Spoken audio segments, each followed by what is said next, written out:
এই শেখ হাসিনা কিন্তু আসলে আমাদের দেশের একটা গলার কাঁটা হয়ে রয়েছেন। মানে এই বাংলাদেশের যে বাস্তবতা, সেই বাস্তবতাটাকে কিন্তু আমরা চাইলেও সেটা বদলে দিতে পারবো না।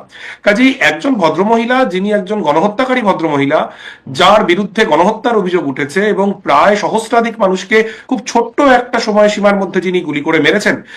আমি যদি দিল্লির সাংবাদিক হইতাম, ভারতীয় মিডিয়ার, আমার সবার আগে জানতে ইচ্ছা হইতো যে পার্শ্ববর্তী দেশ থেকে পালায়া আসা একটা প্রধানমন্ত্রী এখন কোথায় আছে, কি করতেছে, তার লোকগুলি এখানে ঘুরে বেড়াতেছে। আমি শুনতেছি ওই বাংলাদেশের সাবেক স্বরাষ্ট্রমন্ত্রী ওই পার্কে ঘুরে বেড়ায়, সেই পার্কে ঘুরে বেড়ায়। এগুলি না রিপোর্ট করার ব্যাপারে মানে মানে উৎসাহ কম কেন ভারতীয় মিডিয়ার? ওয়েল, একজন সংবাদকর্মী হিসেবে আমার কাছেও এটা একটা খুব ধাঁধার মতো বিষয়। তার কারণ আমি শেখ হাসিনাকে নিয়ে লোদি গার্ডেনে তিনি কখনো ঘুরে বেড়াচ্ছেন বলে শোনা যাচ্ছে, কখনো শোনা যাচ্ছে তিনি তার একদম ঘনিষ্ঠ সহচরদের সঙ্গে বৈঠক করছেন, কিন্তু তার গতিবিধি কি এটা খুব স্পষ্টভাবে কিন্তু আমাদের মিডিয়াতে নেই। এর দুটো ব্যাপার থাকতে পারে। একটা হচ্ছে যে আমাদের দেশের সরকার হয়তো সত্যিই শেখ হাসিনাকে এরকম ভাবেই রেখেছেন যে তার, যেটা আপনি প্রথমে বললেন, যার গতিবিধি অত্যন্ত নিয়ন্ত্রিত এবং যার ফলে মিডিয়ার পক্ষে হয়তো সম্ভব হচ্ছে না শেখ হাসিনা গতিবিধি আসলে ট্র্যাক করবার। কিন্তু আমার কাছে যেটা অন্য একটা ব্যাপার খুব গুরুত্বপূর্ণ বলে মনে হয় খালেদ ভাই, সেটা হচ্ছে যে এই শেখ হাসিনা কিন্তু আসলে আমাদের দেশের একটা গলার কাঁটা হয়ে রয়েছেন। মানে এই বাংলাদেশের যে বাস্তবতা, সেই বাস্তবতাটাকে কিন্তু আমরা চাইলেও সেটা বদলে দিতে পারবো না। কাজেই একজন ভদ্রমহিলা, যিনি একজন গণহত্যাকারী ভদ্রমহিলা, যার বিরুদ্ধে গণহত্যার অভিযোগ উঠেছে এবং প্রায় সহস্রাধিক মানুষকে খুব ছোট্ট একটা সময়সীমার মধ্যে যিনি গুলি করে মেরেছেন, এবং শুধু তো মুসলিম নয়, আপনারা আমার চেয়ে অনেক বেটার জানেন, রিয়া গোপ বলে একটি বাচ্চা মেয়ে, 6 বছর 7 বছরের, সে মারা গিয়েছে। হৃদয়চন্দ্র তরুয়া বলে একজন, তিনি প্রাণ দিয়েছেন।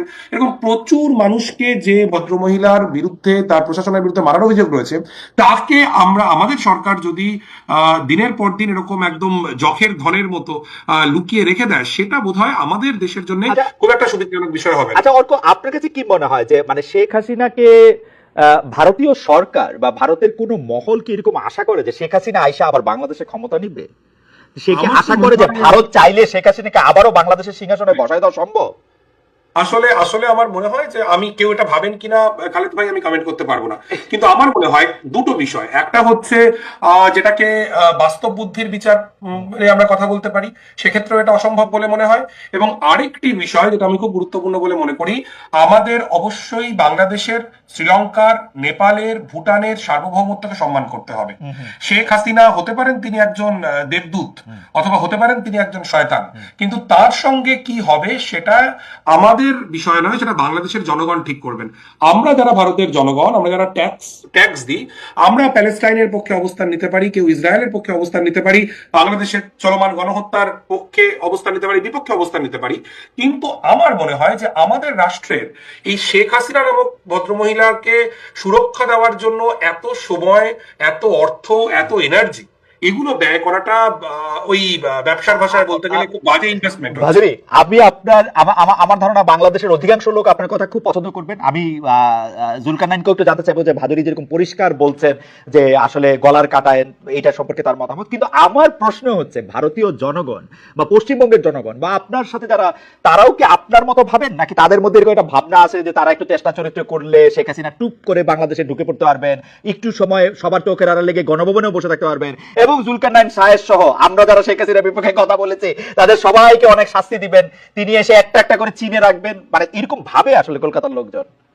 আসলে খালেদ ভাই, এই আবার আপনাকে বলছি, একদম যেটা দিয়ে শুরু করেছিলাম, কলকাতার লোকজন এটা একমাত্রিক বিষয় নয়।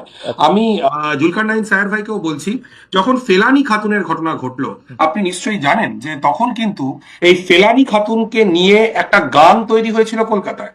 একটা গান, একটা আস্ত গান, যেটা কিন্তু তৈরি হয়েছিল, এবং একজন অত্যন্ত জনপ্রিয় সঙ্গীত শিল্পী কবির সুমন, আপনারা প্রত্যেকেই তাকে চেনেন, সুমন দা কিন্তু ফেলানিকে নিয়ে গান গেয়েছিলেন। কাজেই এই কলকাতার লোকজন ভাবে বা ভারতের লোকজন ভাবে এটা খুব একমাত্রিক হয়ে যাবে, এরকম ভাবে বলাটা, মানে আমি তো ভারতের লোক। কত ভাগ লোক আপনার মতো চিন্তা করে? আমরা তো আসলে ভারতকে চিনি নরেন্দ্র মোদী আর আনন্দবাজার এবং রিপাবলিক টিভির জুলকারনাইনের প্রিয় ময়ূককে দিয়ে, কিন্তু আমি এখন পর্যন্ত রিপাবলিক টিভির 1 মিনিট দেখি নাই। এর জন্য আমি জীবনে কিছু মিস করছি, সেটাও আমার মনে হয় না। 1 মিনিটও দেখি নাই আমি। মানে ভারতের লোকজন, মানে আপনার মতো লোক কতজন অর্ক? আর মোদির মতো বা ময়ূকের মতো বা রিপাবলিক টিভির মতো লোক, অর্ণব গোস্বামীর মতো লোক কতজন আসলে? এরকম জরিপ তো করা হয়নি খালেদ ভাই এখনো পর্যন্ত। আমি আমার দেশের মানুষের শুভবুদ্ধির ওপর ভরসা রাখি, এবং বাংলাদেশের মুক্তিযুদ্ধে আমাদের দেশের জনগণ সেই বাংলাদেশের মানুষের পাশে ছিল।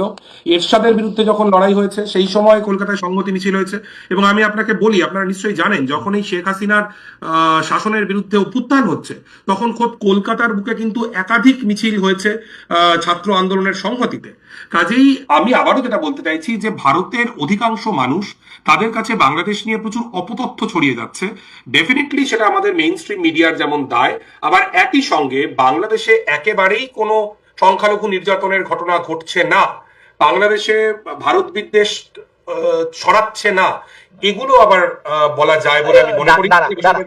ভাদুরী, আপনি যদি খেয়াল করেন, জনাব খানও কিন্তু আসলে প্রথম থেকে এইটি বলেন নাই যে এরকম কোনো ঘটনা ঘটেন নাই, কিন্তু উনি যেটি বলেছেন যে তারা হামলার শিকার হন বা অন্য কিছু শিকার হন সেটি রাজনৈতিক প্রতিপক্ষ হিসেবে শিকার হয়েছেন, সেরকম অনেক মুসলমানরাও এটার মধ্যে শিকার হয়েছে, তিনি এটি সমর্থন করেন নাই। কিন্তু এইটাকে সংখ্যালঘুর উপর হামলা এই নাম দেওয়া যাবে কিনা সেটি হচ্ছে ওনার প্রশ্ন আর কি।